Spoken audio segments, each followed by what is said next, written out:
The sound of a heavy cardboard lid sliding off a box has never sounded so sweet to my ears.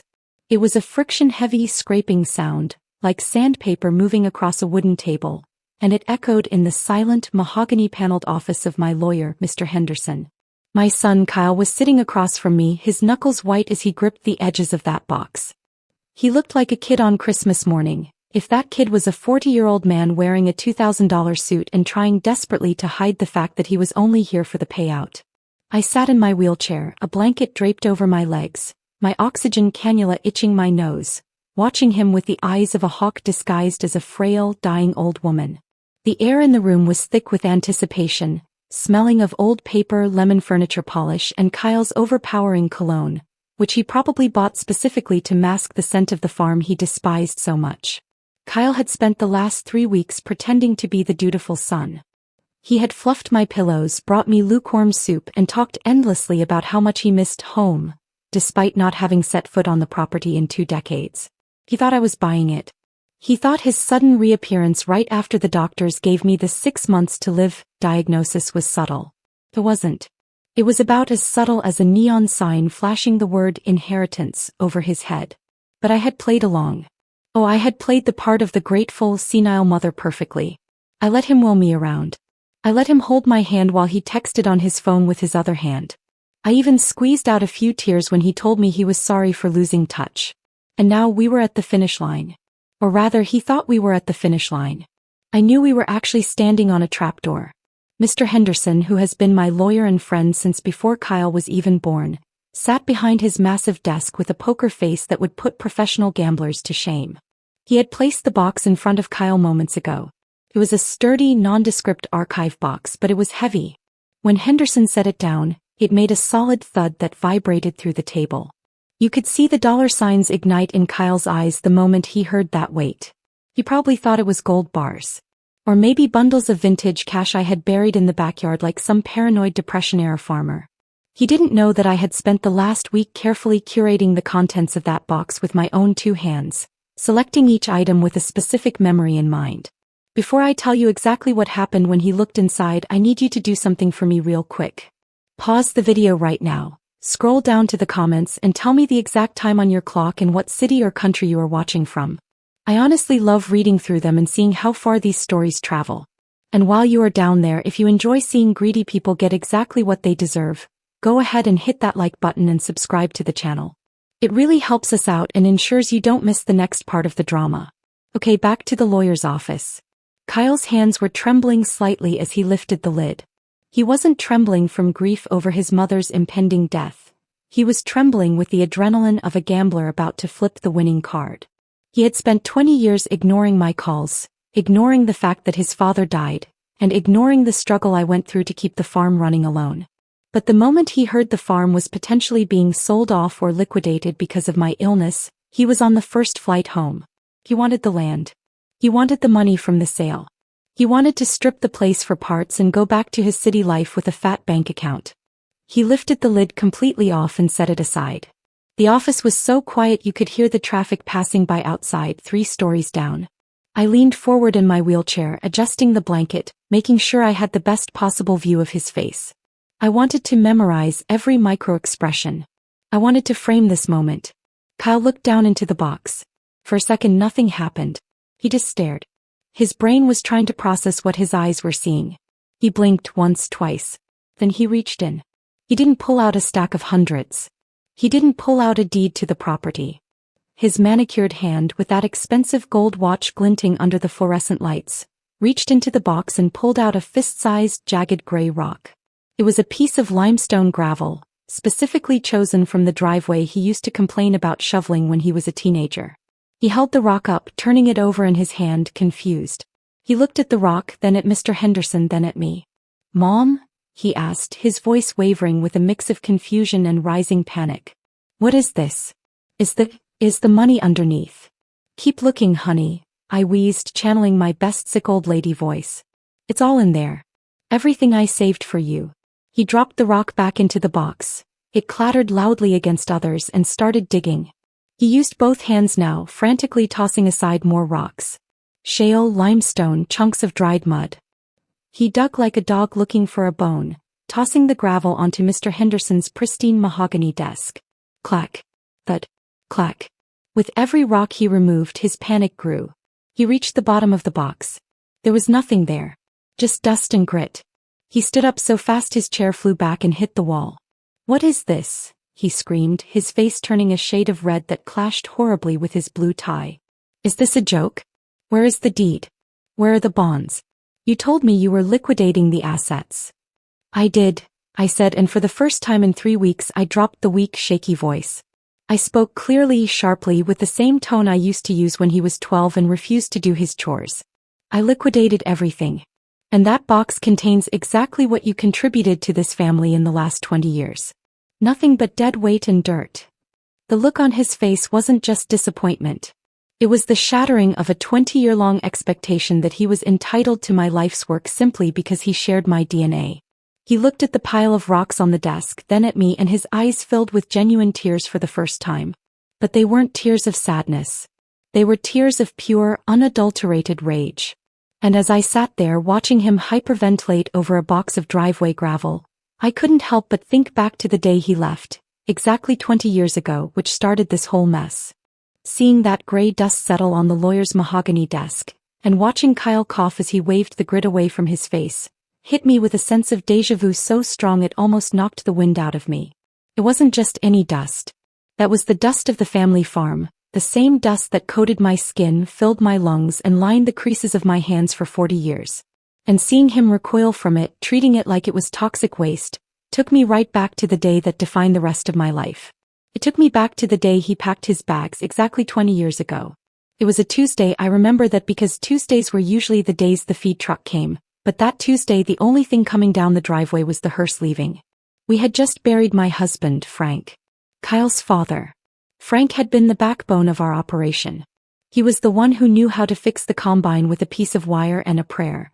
He was the one who negotiated the grain prices. When he had that heart attack in the middle of the south pasture, the farm died a little bit with him.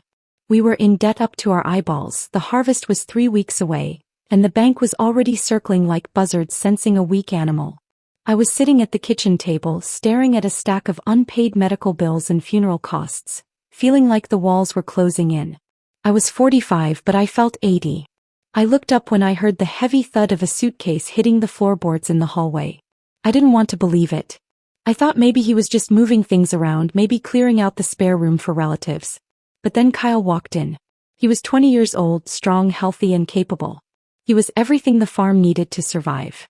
He was wearing his city clothes, pressed jeans and a polo shirt, not a speck of dirt on him. "I'm heading out, Mom," he said, grabbing an apple from the bowl like he was just going to the movies. I stood up, my chair scraping against the linoleum. "Heading out? Kyle, the funeral guests just left. The harvest starts in less than a month. I can't run the combine and the grain dryer by myself. Your father is gone." "I know he's gone, Mom. That's why I'm leaving," he said, taking a bite of the apple. The crunch sounded like a gunshot in the quiet kitchen. "This place is a sinking ship. Dad kept it afloat because he was obsessed with it. I'm not going to waste my 20s shoveling cow manure and praying for rain. I got a buddy in Chicago who says he can get me into sales." I begged him. I'm not proud of it, but I did. I grabbed his arm. "Kyle, please. Just give me 1 season. Just help me get the crop in so we can pay off the immediate debts. If you leave now, we lose the farm. It's that simple. We lose your father's legacy." He pulled his arm away, looking at me with that same mix of pity and annoyance he had in the lawyer's office just now. "It's not my legacy, Mom. It's a pile of dirt. Sell it. Burn it. I don't care. I'm not staying." He walked out the front door and I followed him onto the porch. It had rained the night before and the driveway, that long winding gravel driveway that connected us to the main road, was a mess of potholes and mud. I had asked him 3 times that week to shovel some fresh gravel into the low spots so the hearse wouldn't get stuck, but he hadn't done it. He had been too busy packing. He threw his suitcase into the back of his beat-up sedan. As he reversed, his tires spun in the mud. Worth it. He was stuck for a second in the very pothole he refused to fix. I watched him slam his hand on the steering wheel, cursing the farm, cursing the mud, cursing me. He gunned the engine, sending a spray of wet limestone gravel flying backward. A piece of it hit my shin, stinging sharply. I looked down at that gray rock sitting in the mud near my boot. It was the exact same type of limestone gravel that was currently sitting in that box on Mr. Henderson's desk. He eventually caught traction and sped off, not looking back once. He didn't see me standing there, a widow of 3 days, watching her only son choose an imaginary sales job over his family's survival. He left me to rot. And rot I almost did. The next few years were a blur of exhaustion that I wouldn't wish on my worst enemy. I learned to fix the combine. I learned to negotiate with the bank. I woke up at 4 a.m. every single day, rain or shine, sickness or health. I threw bales of hay until my shoulders screamed. I waded through freezing mud to birth calves in the middle of winter. There were nights I sat at that kitchen table, covered in grease and dirt, crying into my hands because I didn't know how I was going to pay the electric bill. I aged 20 years in 5. My hands got rough, my back got bent, and my heart got hard. But I didn't lose the farm. I scraped, I clawed, and I saved every single penny. I turned that sinking ship into a profitable enterprise, no thanks to Kyle. For 20 years I heard nothing. No Christmas cards. No birthday calls. I was dead to him. Until 3 weeks ago. That's when my doctor told me the cancer was aggressive, and somehow through the grapevine of small-town gossip, the news traveled to Chicago. And suddenly the prodigal son remembered he had a mother. Or rather, he remembered his mother sat on 500 acres of prime agricultural real estate. When the vultures start circling, you know something is dying. In my case, I wasn't even dead yet, but Kyle was already picking out the silverware. Started with a phone call, the first one in 2 decades. The caller ID said, Chicago, and my heart did a strange little flip-flop, not out of joy but out of a deep, cynical suspicion. I was in the middle of a chemotherapy session, hooked up to an 4 drip that made my veins feel like they were filled with ice water when my phone buzzed. Hey Mom, the voice said. It was deeper than I remembered, smoother, polished by years of sales pitches and city living. I heard you aren't doing so well. I didn't answer right away. I looked at the chemo bag dripping slowly. Drip, drip, drip. News travels fast, I rasped, my voice naturally rough from the treatment. I feel terrible, Mom. I really do. I've been thinking about you so much lately. I want to come home. I want to help you through this. Help me. I almost laughed. Kyle, the last time you helped, you left tire tracks on my driveway and a mountain of debt on my kitchen table. I was a kid, Mom. I was stupid. I've changed. Please let me come make it up to you. I want to be there for you. Against my better judgment, or maybe because deep down a part of me still wanted to believe my son wasn't a total monster, I agreed. 3 days later, a shiny rental car pulled up that same gravel driveway. Kyle stepped out, looking like he had stepped off the cover of a GQ magazine. He hugged me and it felt like hugging a mannequin. Stiff. Performative. He smelled of expensive cologne and insincerity. From the moment he arrived, the charade began. He moved into his old room, which I had long since turned into a storage space for canning jars. He made a big show of clearing it out, acting like he was reclaiming his roots. Wow, remember this view, he'd say, looking out the window at the fields he used to hate. So peaceful. But the cracks in his mask appeared almost instantly. The first night I heard him on the phone in the hallway. I was supposed to be asleep, but pain keeps you awake. Yeah, she looks pretty bad, he whispered. Doctors say maybe a few months. But listen, the land is huge. I checked the zoning laws. We can subdivide it. Condos, maybe a strip mall. It's a gold mine sitting in the middle of nowhere. My blood ran cold. He hadn't come to hold my hand. He had come to measure the square footage for a real estate listing. He was already spending the money. He was already erasing my husband's legacy and replacing it with concrete and parking lots. The next day the care escalated. He started asking about the will. Casual questions at first, slipped in between spoonfuls of the canned soup he heated up for me. So Mom, he said, blowing on a spoonful of chicken noodle.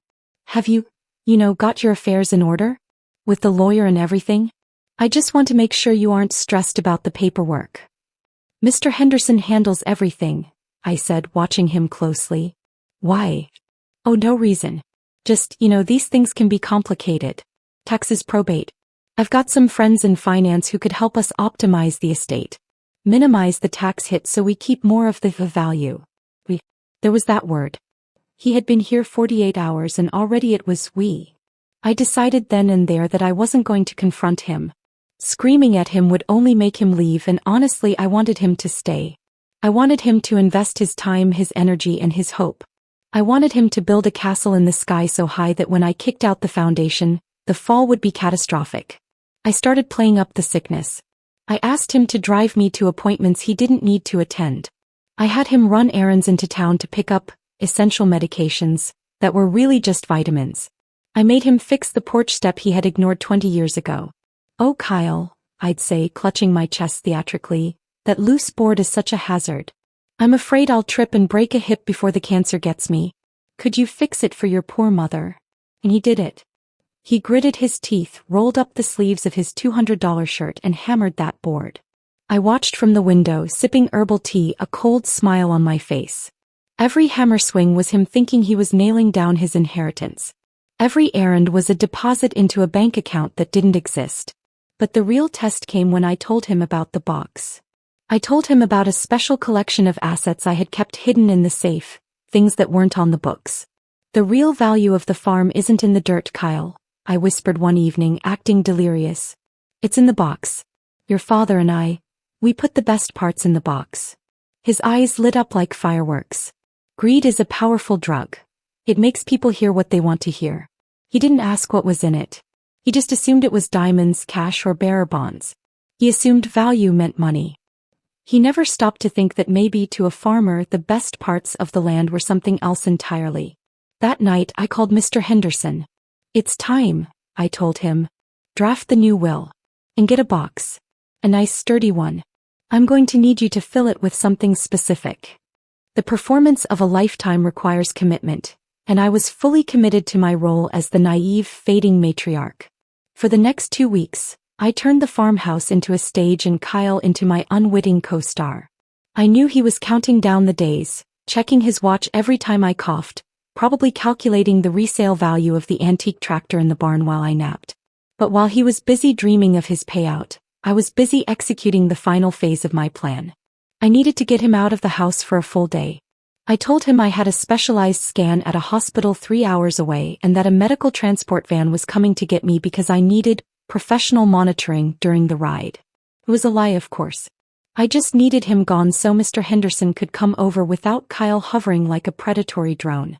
"You stay here, honey," I told him, patting his hand with my trembling one. "Rest. You've been working so hard fixing up the place. Keep an eye on the house for me." "Are you sure, Mom?" he asked, trying to sound concerned but failing to hide the relief that he wouldn't have to spend 6 hours in a car with me. "I can drive you." No. The transport is already paid for. You just relax."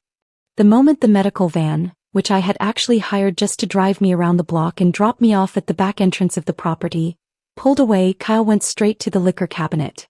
I watched on the security cameras I had installed years ago to monitor the livestock.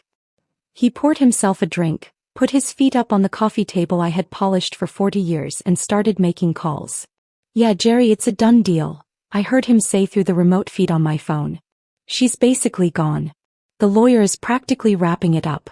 I'm looking at listing the place by next month. Start lining up buyers for the land. I want a quick sale." While he was selling my home out from under me, I was in the barn with Mr. Henderson. The lawyer, a man of few words but immense loyalty, had his notepad out. We weren't just writing a will, we were crafting a masterpiece of justice. "You're sure about this, Natalie?" Henderson asked, looking around the barn. "The whole farm. Everything."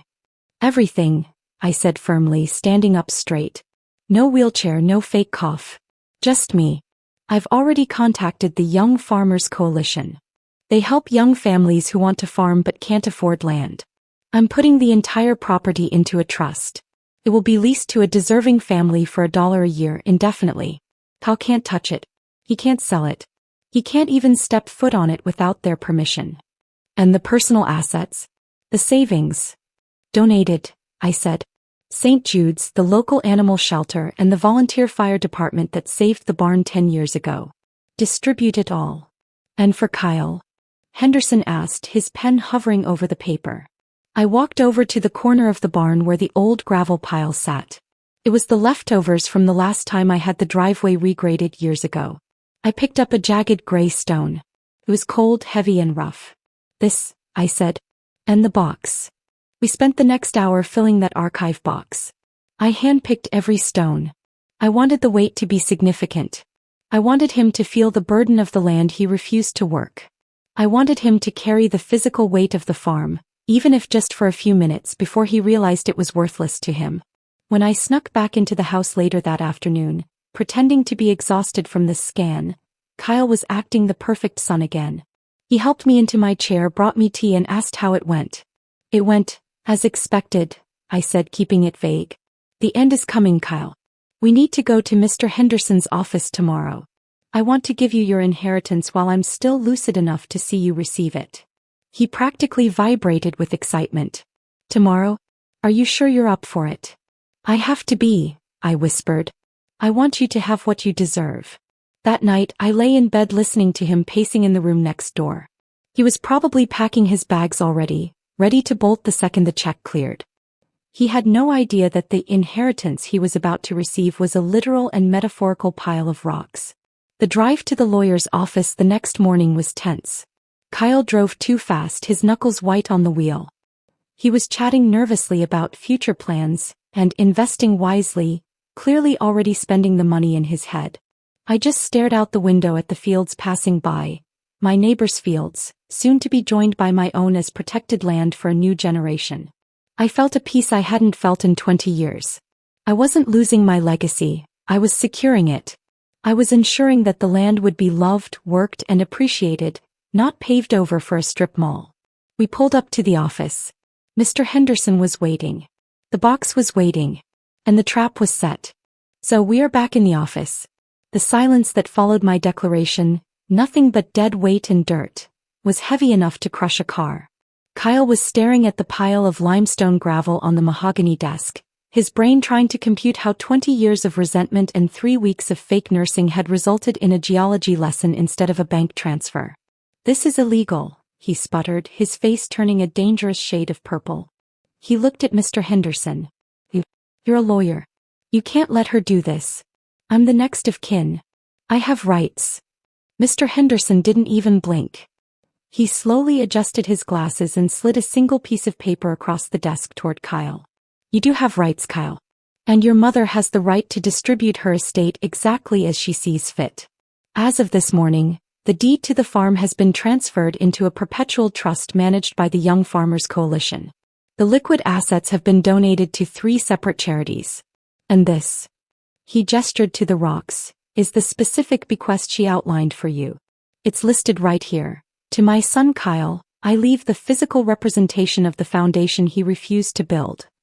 Kyle snatched the paper, reading it frantically. The Young Farmers Coalition? You gave my farm to strangers. Not strangers, I said, my voice strong and steady. I stood up from the wheelchair. I didn't need it.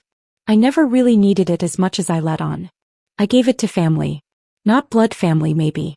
But people who know what it means to sweat for this land. People who will fix the potholes instead of spinning their tires in them. People who won't leave when the going gets tough. Kyle looked at me standing there, then at the wheelchair. You're not even that sick, are you? Oh, I'm sick, I said. The cancer is real. I don't have much time left. But I'm not feeble, Kyle. And I'm certainly not stupid. I knew exactly what you were doing. I heard your phone calls. I saw you measuring the property for condos. Did you really think I was going to let you bulldoze your father's life work just so you could upgrade your apartment in Chicago? He looked down at the rocks again. He picked one up, a sharp, jagged piece of limestone. He looked like he wanted to throw it through the window. I came back, he whispered, his voice cracking. I came back when you needed me. No, I corrected him gently. You came back when you thought there was a payout. If I had called you and said, Kyle, I'm broke and dying, come take care of me, would you have come? He didn't answer. He couldn't answer. The silence was his confession. That's what I thought, I said. You didn't want a mother. You wanted an ATM. Well, the ATM is out of order. But you can keep the rocks. Consider them a starter kit for building some character. Kyle stood there for a long moment, the rock clenched in his fist. For a second I thought he might actually apologize.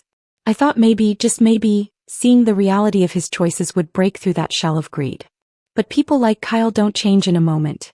They just get angry that they got caught. He threw the rock back into the box with a violent motion. Fine, he spat. Keep your dirt. Keep your pathetic farm. I don't want any of it. He stormed out of the office, slamming the door so hard the framed degrees on the wall rattled. I listened to his footsteps stomping down the hall, then the elevator dinging and finally silence. I sat down in the chair opposite Mr. Henderson, not the wheelchair but a regular guest chair. I felt lighter. The heaviness in my chest, the anxiety about what would happen to the farm after I was gone, it had all evaporated. Well, Mr. Henderson said, a small smile playing on his lips as he looked at the pile of gravel on his desk. That went, effectively. I'm sorry about your desk, I said, reaching out to sweep a bit of dust into my hand. Don't worry about it, he said. It's just dust. It wipes off. But the look on his face. That's permanent. I drove myself home that day. When I pulled into the driveway, the sun was setting over the western fields. The golden light hit the gravel, making it shine. I saw the pothole where Kyle had gotten stuck 20 years ago, now filled and smooth. I saw the barn standing strong against the horizon. I knew that soon a young couple would be moving in. They would have dirty hands and tired backs, but they would love this place. They would keep it alive. And as for me, I have a few months left. Maybe 6, maybe less. But I'm going to spend them sitting on my porch, watching the corn grow, knowing that I didn't just leave a will. I left a legacy. And sometimes, the best way to protect what you love is to give a greedy man a box of rocks and show him the door. So, to everyone watching, if you have people in your life who only show up when they smell money, do yourself a favor. Check your will. Check your boundaries. And maybe, just maybe, keep a box of gravel handy. You never know when you might need it. Thanks for listening to my story. If you enjoyed hearing how I handled my greedy son, please don't forget to like this video, drop a comment below, and subscribe to the channel for more stories like this. See you next time.